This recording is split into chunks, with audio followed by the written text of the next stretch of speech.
You've got a great idea for how something can be improved at work. You just know that if this change is made, it's going to make life a heck of a lot easier for you and your colleagues. You're really excited about the idea. You go in, tell your boss about it, and your boss just looks at you blankly. They're just not interested. So how might you bring them round to your way of thinking? That's what we talk about in this week's episode. I'm Jeremy Klein, and this is Change Work Life.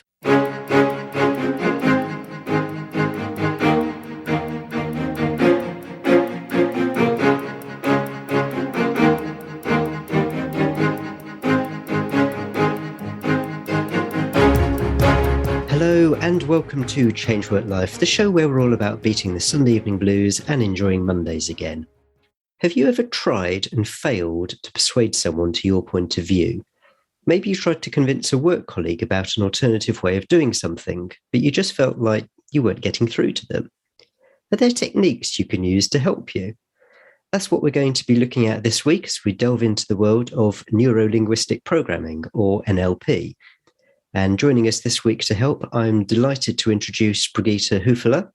Brigitta is owner of the Center of NLP in Atlanta, Georgia, and is a mentor, business coach, and author who speaks on stages around the world. Brigitta, welcome to the show. Thank you so much, Jeremy, for having me. I'm delighted. So when someone asks you, Brigitta, what you do, what do you say to them? Depends on who asks. I often say I'm an educator. I'm an educator at heart. I was born in Germany, live and reside in the United States now, own 2 educational facilities. And when people, look at me and they see and hear that I am an educator, and they also see me not working with children, it kind of sparks their interest, and they say, so what do you educate on? And I like to say the 2 educational facilities that I have, one is the Montessori method. I have a Montessori school. That's what I came in 2004 to build, which is a Montessori school for my own children. Through the building of the business and through the growth of the business and scaling of the business, I have found I love educating children. And I have also found that I love working with parents, because often parents would come to me and say, well, Brigitta, you seem to have a different child in school than I have at home. Why is that?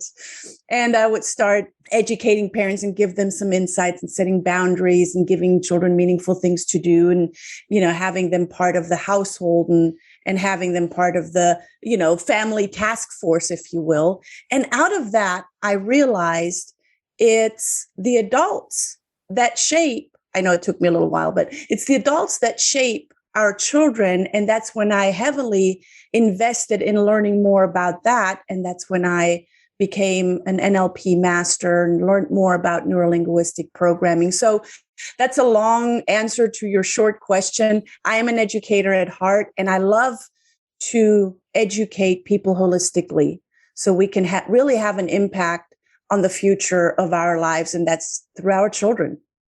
Brilliant. Well, thanks so much for that introduction. Let's start with a really open question, which could eat up the entire interview, I'm conscious, but let's go there. What is neuro-linguistic programming? I mean, it's the programming bit sounds slightly sinister. It sounds like, some kind of brain manipulation or something like that. So what is it? Yeah, that's a great question. And I agree with you on the programming. So I'm going to decipher it bit by bit. Neuro-linguistic programming is made of 3 words: neuro, our brain, our operating system, our computer, if you will, where scientifically, we know that that's where our emotions originate, our thoughts originate, our experiences, our memories are stored. The things that we experience of how we view the world through our lenses, not just the lenses being in our eyes, but through the lenses of how we experience the world through our senses, seeing, hearing, feeling, smelling, and tasting. All of that is stored in our brain. That's the neuro part. So really understanding where all of that originates and where it's stored, where we're retrieving that kind of information. Linguistic, if you would see me, I'm pointing to my mouth. Linguistic is the communication, but communication is so much more than just words. One scientist has Albert Morabian has deciphered language when it's in a high emotional state. So highly emotionally charged, may be funny, may be sad, may be elated, whatever it is. So he took our language apart and put it in three components: words, tonality, and body language. And when our communication is in a high emotional state, our words, how it counts in our communication, only counts 7%.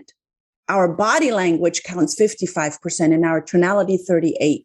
So when we're in a high emotional state, say we're really, really angry and we're trying to get a point across to our team or a teammate, and we're trying to do that with our words, but our tonality just comes out wrong and our body language just gets really abrasive and aggressive, the words that we're trying to say might be not in alignment with our body language and our tonality, and it just doesn't land the way it needs to land. And that's where a lot of leaders just kind of disconnect to what they really are trying to get to. So that's the communication part. In our communication, we cannot not communicate. So there's sometimes silence, right? Pauses, silence.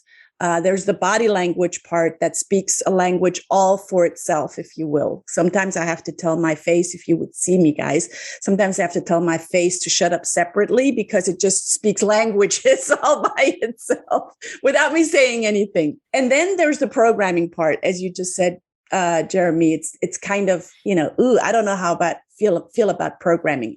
Let's talk about that. With our thoughts, with our emotions, with our language, may it be verbal or nonverbal, we shape the behavior. Like I said earlier, as adults, as teachers, as parents, we shape the behavior of our child or our children.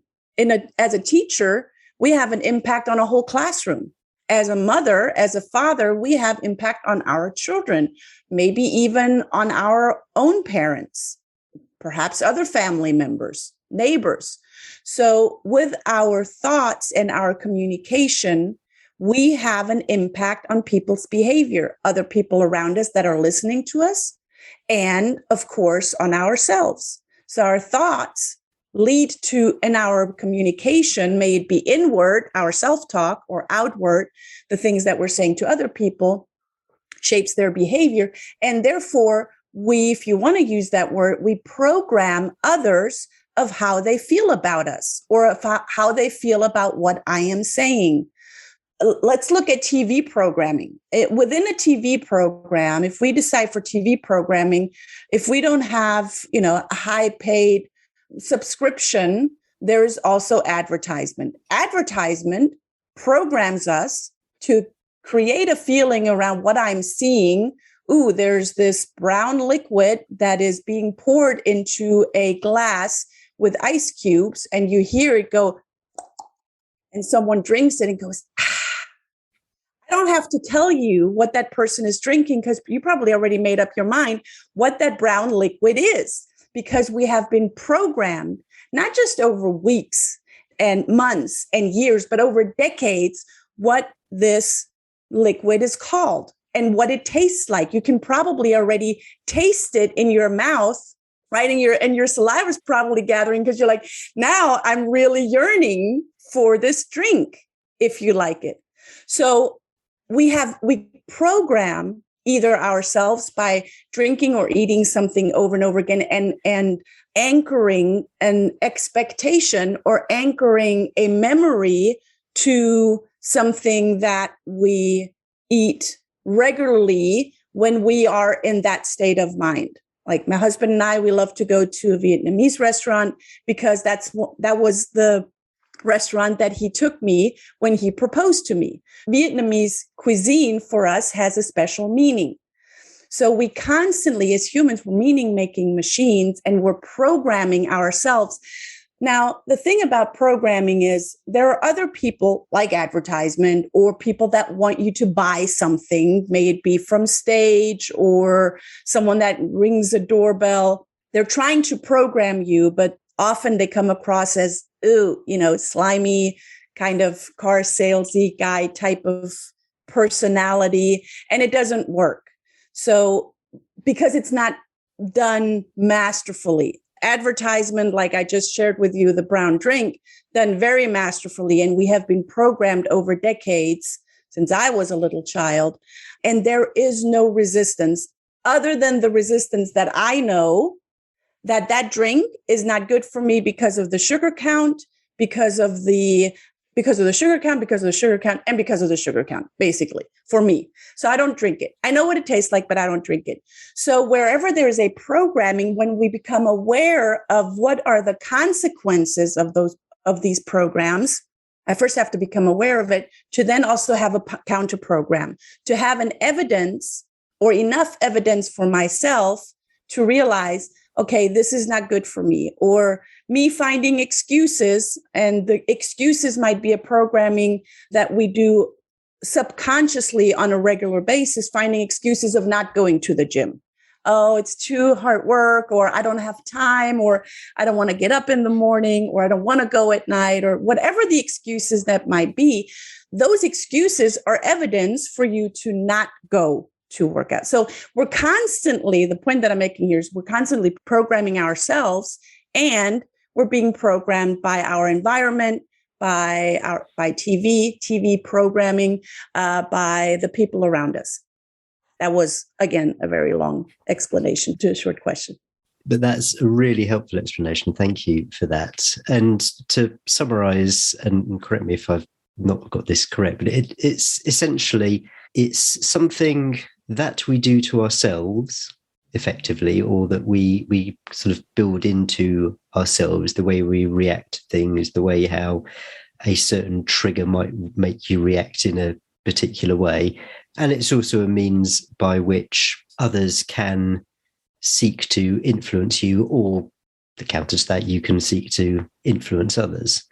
Let's look at the first of those. So where I've often heard of NLP being talked about in a sort of self-development, personal development capacity. So this is more the inward-looking thing. So what is it that NLP is something that, in what ways is it that NLP can help you from a personal self-development perspective? Yeah, for sure. So if we look back, and NLP is known as the science of success. So looking inwardly in self-development, that's when I first looked at NLP for myself. Clearly, there are things, if you've ever seen the knowledge pie, right? There's a pie chart. There's a small sliver within the pie chart that is the knowledge that we know that we know. And then there's another small sliver in the pie chart that is the knowledge that we know that we don't know yet, but we are aware that we want to learn it. And then there's the big, I call it the Pac-Man style piece of that pie chart that is the knowledge that we don't even know, that it would really do us good if we would know that.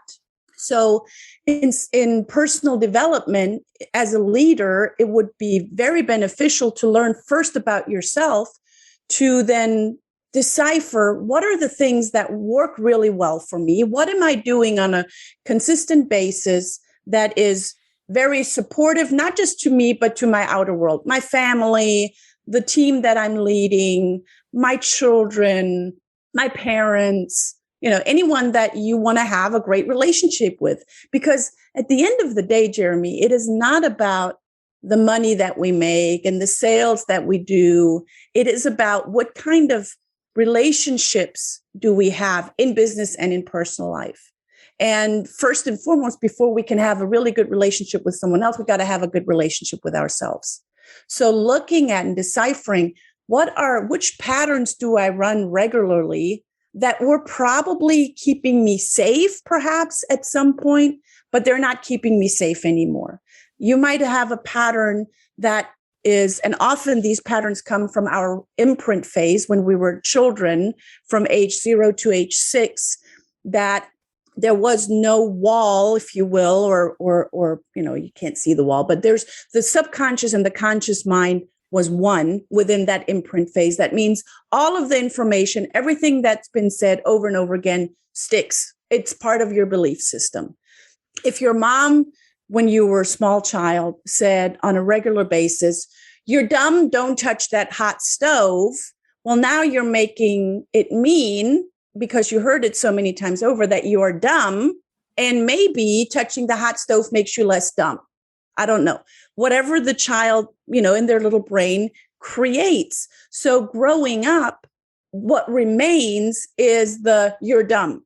So that child that has heard that over and over and over years, it came from the mom always only did it because of a positive intention to keep the child safe, to not get burned.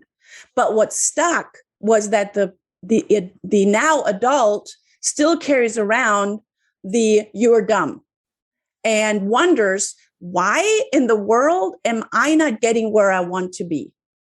Because it is so deeply ingrained that that person believes that, because there's evidence upon evidence upon evidence of every time the mother or the father or anyone else in the family said that all of is evidence. And as humans, we are driven by evidence. The more evidence we have, the better of a case we can make, right? So we're making a case for our own. Sometimes it's just not supporting us.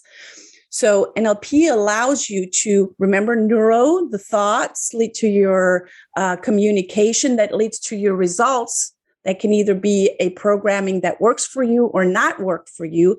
You got to be able to peel back those onion layers, those layers and layers, to get to the bottom of where does that old belief come from and how can you reframe it. We can't change the past. We can't go back and say, Mom, take your words back. We can't do that. But we can change of bringing insights, bringing resources from today, and allowing that little child from back then to realize, oh, that was because I was supposed to be safe. And I can give Mom those words back because they have nothing to do with my success in life, or they have nothing to do with me feeling worthy or not worthy. So often it's these little nuances that we can get to the bottom of with making use of the NLP strategies. And there are many strategies that you learn from a living teacher. It's hard to learn that from a book, but really learn from a living teacher that guides you hands-on through that process. So that's on the personal level. So when you know how you can do that, how you can build your own really supportive relationship with yourself, it's easier then to also build that in your personal life and in your business life. I'd just like to extend that example that you used a bit. So we've got the person who might have been told when they were a child that they were dumb. And that was, as you say, just because their mother was trying to keep them safe. But just to give an example, maybe something that you've seen, how might that upbringing, that conditioning manifest itself in adult life? I mean, what might this childhood experience mean for the adult in terms of how it expresses itself? So are you talking about like a worst case scenario? A worst case or a realistic case, or just as an example, what might be the characteristics that person displays in adulthood as a result of what they experience as a child? If that person experiences that as a child and never goes on the journey of finding out, why am I doing certain things? Like, why am I not getting the smart, witty spouse or partner that I'm seeking for my life? Why is that? Right? And if they never go on that journey, or they're just asking themselves, but then they just sit on the couch and wait for the universe to drop an answer in their lap, that's probably not going to happen. They're going to either not have that relationship that they're yearning for on the inside, or they might have a relationship and they might then even have children. And if they do not learn from that, it will perpetuate on. So often, if we do not realize of what we're doing on a very subconscious level, it will be passed on to the next generation. It will be, because that's all we know.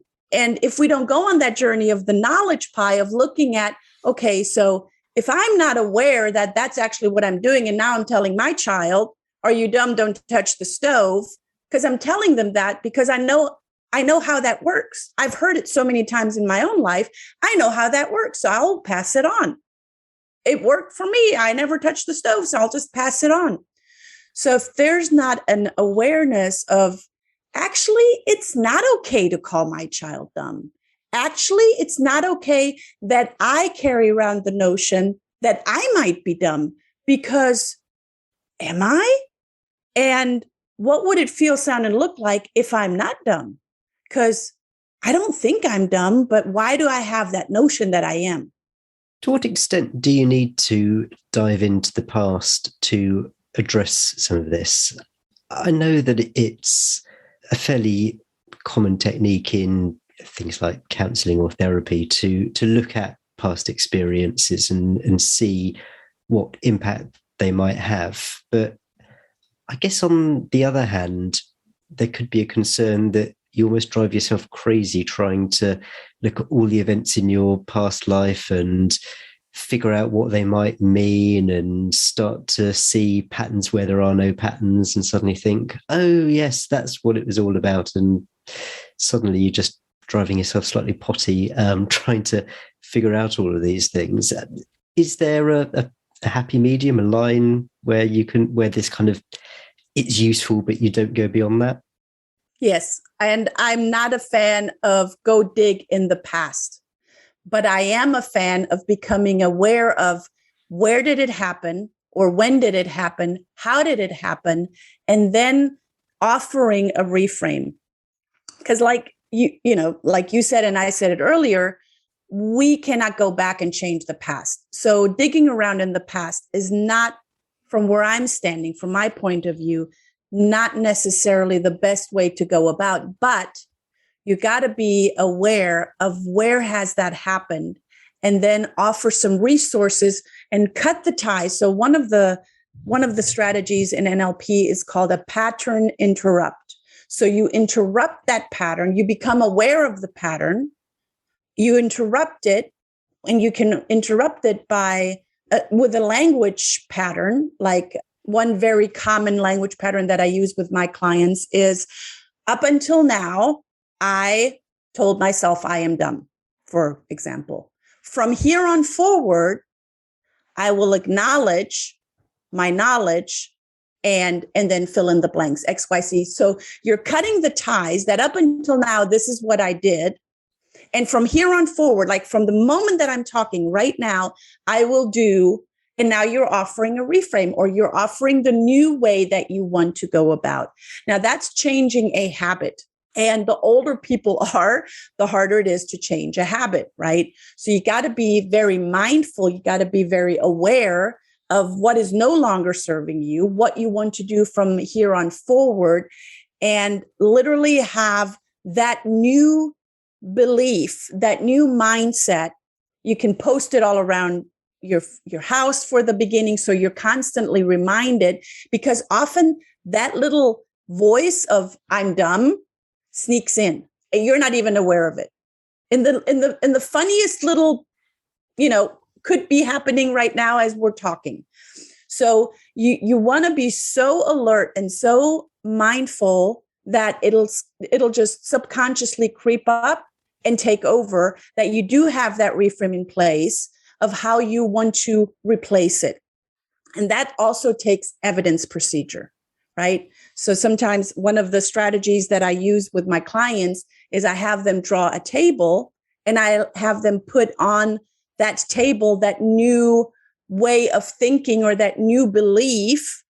And then I have them draw legs under the table, and each leg is an evidence. So you and I know a table needs 4 legs to stand sturdy. And I ask them to look for 4 legs in the beginning. And then as they become more aware, to draw out more legs under the table every time they have evidence that they are indeed smart, that they are indeed knowledgeable, that they might have heard someone say, oh, that was so helpful. Thank you for shedding light on this, or that was super helpful in that last meeting.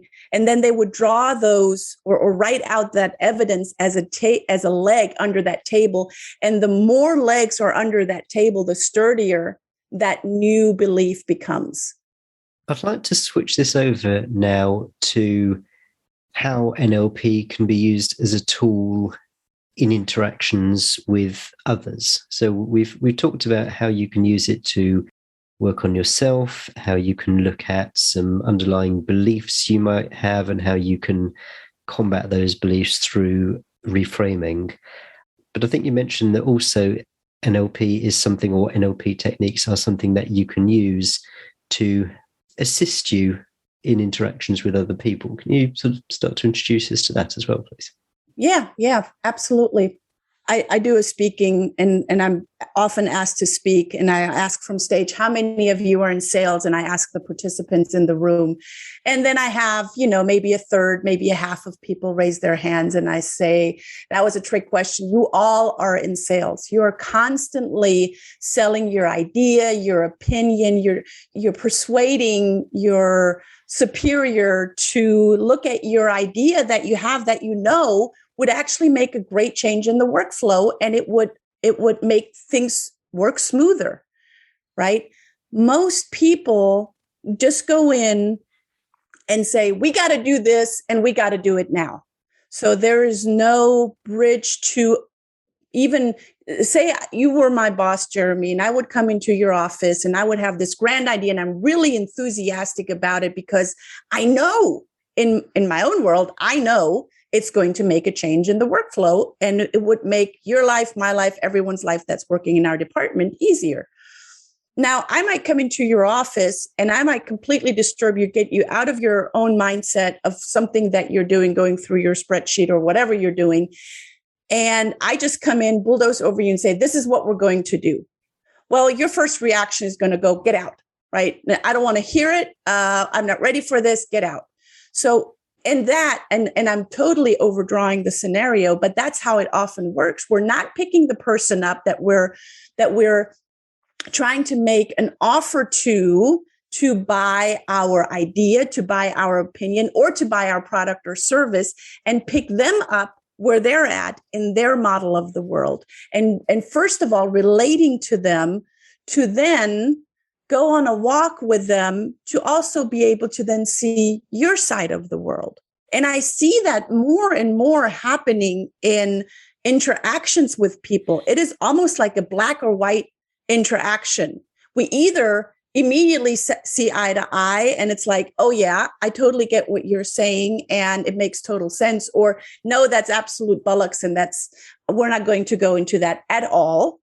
So it's that gray area of how do you cross over that bridge to meet the other person where they're at, so you can then pick them up where they're at, kind of hook under, take them for a walk and say, and here is also how we can do it.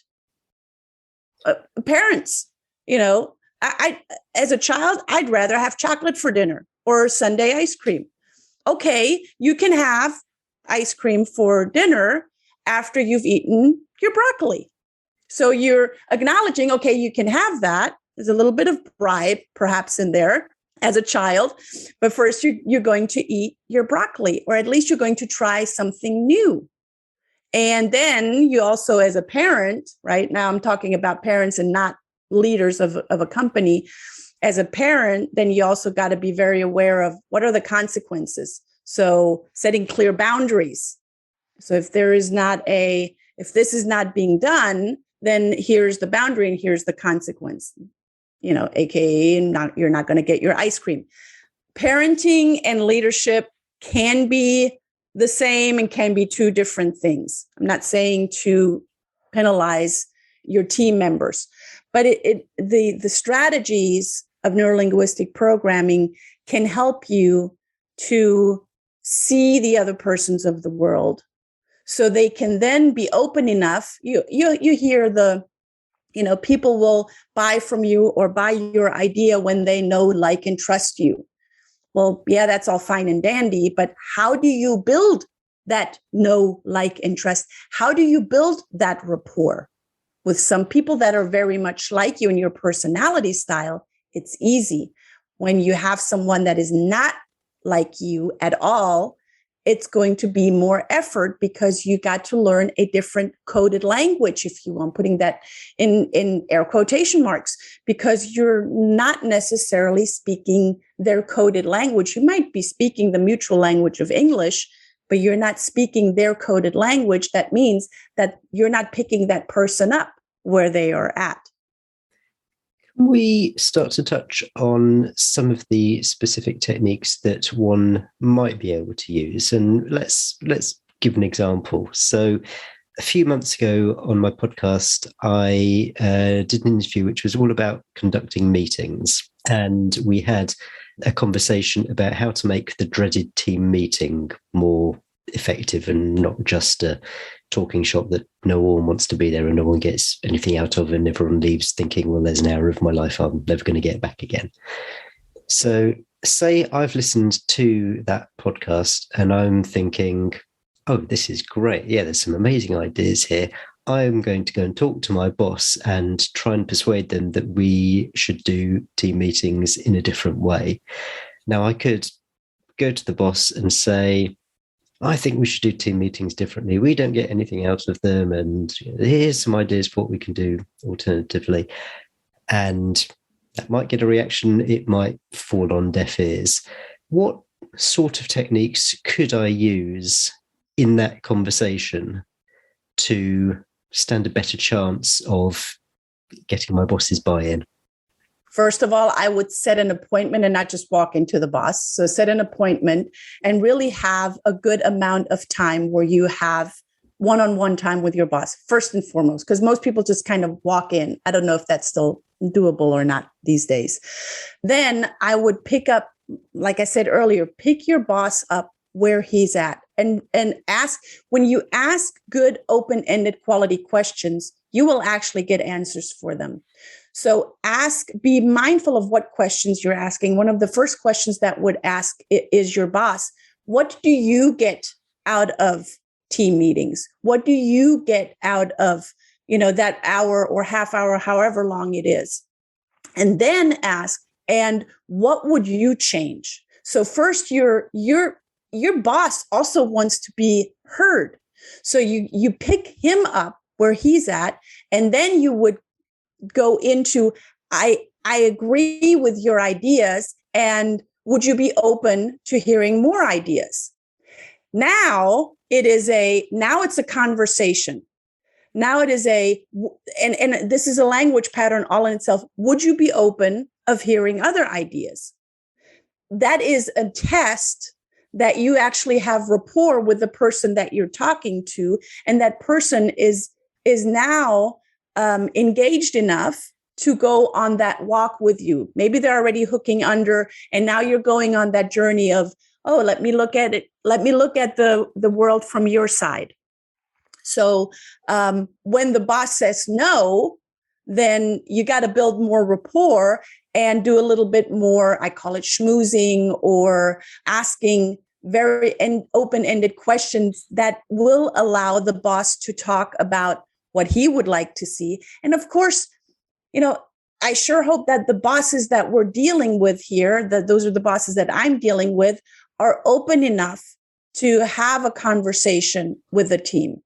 If you're dealing with someone that is totally closed-minded and that is not open to any new ideas, you can do all sorts of NLP strategies. You're not going to get anywhere. Right? People cannot be, and I'm going to pick up the word program again. People cannot be programmed against their values. People cannot be programmed against their values. One of my values is to eat and live healthy. Therefore, any kind of junk food or soda drinks, I could watch those advertisements all day long. I will never have a craving for them because they are just not part of my values. So same for you. And I want to finish how can you persuade your boss to look at other ways of having team meetings? Maybe having team meetings for a very specific, you could make all sorts of ideas of making them a very specific length and having someone within the team call the time. So giving ownership of different tasks within the team to different team members and not just have it on the boss or on one person. So in order to do that, you must be heard. And how do you get heard? You first have to hear about the other person. It is seek to understand first and not to be understood. And that means that you got to go over that bridge. You got to meet the person where they're at.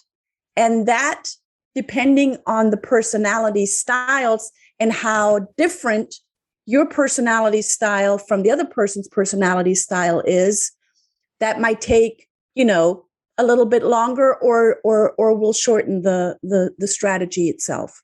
Picking up the person where they're at. That's first and foremost the first thing that you got to do. I love that. I love the idea of starting by asking questions. So starting with, I'd like to talk about this. How do you think they're going, or that kind of thing. It's one of those things where I think we're so used to being in advice giving mode that starting with a question, starting with where you're at, that's just completely alien to most people. Yeah. I'm aware that sometimes NLP can be perceived as having a dark side.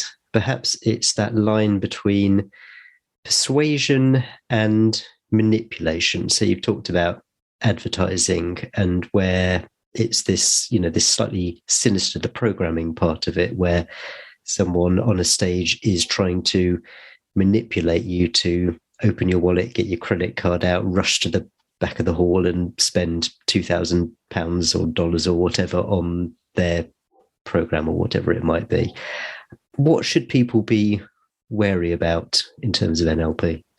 And thank you for speaking to that. And it's with the center of NLP, I'm swimming against the stream of other, not all of them, but several NLP programs out there. So first of all, vet, right? If you're looking into learning more about NLP, vet the people that you're learning from. And are you really getting the information that you want to get? Or are they just kind of, oh, I'm just selling you this so I can do an upsell? But the biggest difference between manipulation and persuasion is intention. And that's it. And I'm going to say that again because it's so important. The biggest difference between manipulation and persuasion is the intention behind it. And that's it. So are you creating, or the person that is learning about NLP, are they learning it for a win, which is ego, it's their own win, or are they learning it for win-win, a win for you, a win for me?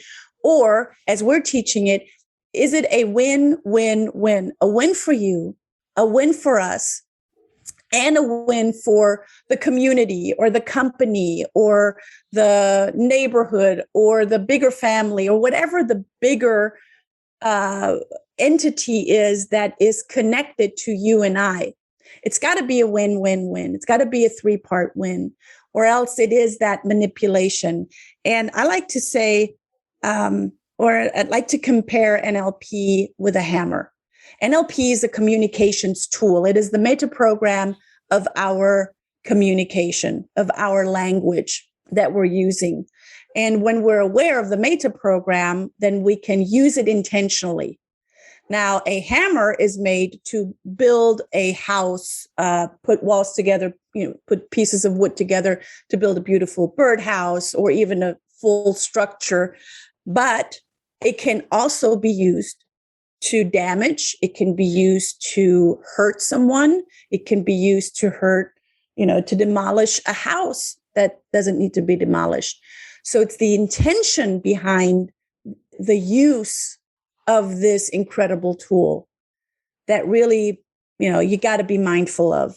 And you can, with the lenses that I gave you just today, you can start seeing who's using it for win-win-win, who's using it for their own good to sell, something for £2,000 from stage. What are their intention behind it? And quite frankly, if you don't know what their intention is, ask a question. One of the criticism I've seen of NLP, which I think it's just worth addressing in case this is something that listeners are also aware of. It's sometimes described as a pseudoscience and something where there's not really any scientific evidence to support the claims about what it can do. Now, I don't know whether that matters. I don't know to what extent those who are within NLP claim it to be a science and a science that's been subject to scientific rigor, but whatever. Is that something that you can talk to? Yes, absolutely.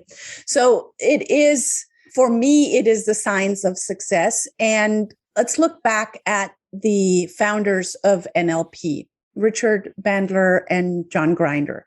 Back in the late 60s, they were both mathematicians and deciphered language in its parts.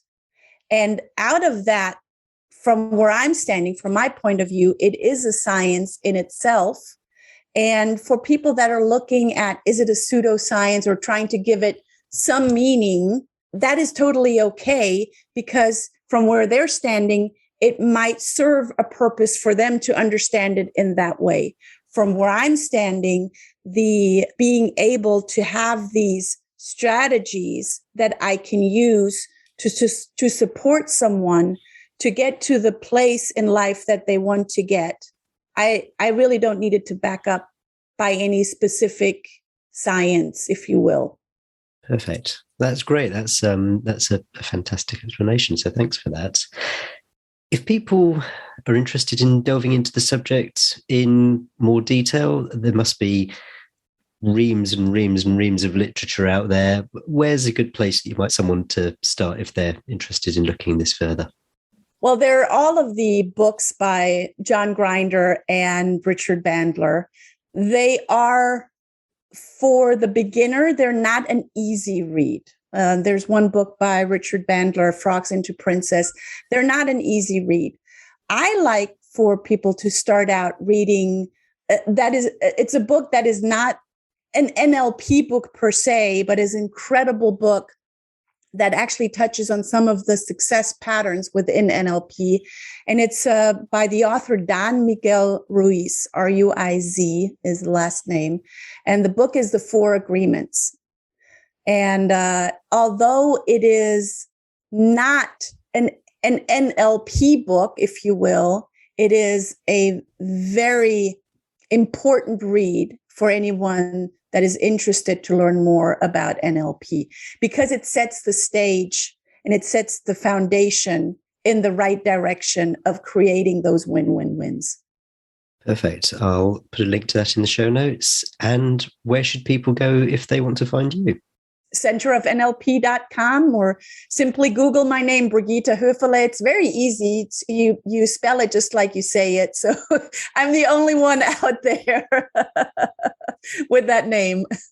Fantastic. Well, Brigitta, thank you so much for coming on the show and introducing us to this fascinating subject. Thank you, Jeremy, for having me. Okay, hope you enjoyed that interview with Brigitta Hoeferle. NLP is one of those things that I've heard of, but I really didn't know much about it, so I was really grateful to bring on Brigitta to give us an introduction. What I like about it is the fact that it can be used both to help you personally and to help you in your interactions with others. In yourself, you can use it to help reframe your thoughts and question what it is that you believe to be true, and you can also use it in your interactions with others to help bring them round to see your point of view. And I love this very simple idea of doing this just by asking questions, rather than saying, this is what we need to change and this is how we're going to change it. You instead start by saying, so how do you think this is going at the moment? It's such a great way of closing the gap between where you are and where the person you're speaking to is. Show notes for this episode are on the Changework Life website at changeworklife.com/129. That's changeworklife.com/129 for episode 129. And you'll find there a full transcript of the interview if you want to go back and read some specific bits, as well as a summary of everything we talked about and links to the resources that Brigitta mentioned. And I know I keep mentioning this, but if you haven't yet left a review for the podcast on Apple Podcasts, it would be amazing if you would. I know that I've got a ton of information which will help people, And if you leave a review which says the same thing, then people will know that they're in the right place and that the podcast is worth listening to. So I know Apple Podcasts doesn't make it particularly easy if you're not an iPhone or an iPad user, but if you do get a chance just to leave a review, it would be absolutely amazing. In 2 weeks' time, we're going to be talking about what happens when you're so busy that you just start to feel overwhelmed. Everything gets on top of you, you just don't know which way to turn. My guest has got some great tips for how to deal with that. It's going to be a great interview, so make sure that you have subscribed to the show if you haven't already, and I can't wait to see you then. Cheers. Bye.